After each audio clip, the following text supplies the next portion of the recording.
বন্ধুরা, অলকানন্দা বা অ্যালামন্ডা গাছের আজকের কেয়ারটা দেখাবো। এই কেয়ারটা করুন, 10 দিনের মধ্যে কিন্তু ফুল পেয়ে যাবেন এবং আমাকে কমেন্ট করে অবশ্যই জানাবেন। আর দেখুন, এইভাবে টবের মিডিয়াটাকে খুঁচিয়ে নিতে হবে, আলগা করে নিতে হবে, খাবার দিতে হবে।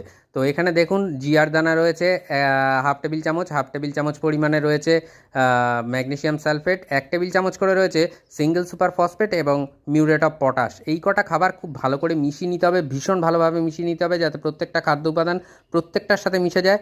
তারপরে আমরা কিন্তু এইভাবে টবের মিডিয়াতে খাবারটা প্রদান করে দেব এবং খাবার দেওয়ার পরে মাটিগুলোকে খুব ভালো করে, যাতে খাবারগুলো খুব ভালোভাবে মিশে যায় মাটির সাথে, সেই জন্য হাত দিয়ে ঠিক এইভাবে আমরা ভালো করে মিশিয়ে নিয়ে ভরপুর মাত্রায় জল দিয়ে দেব।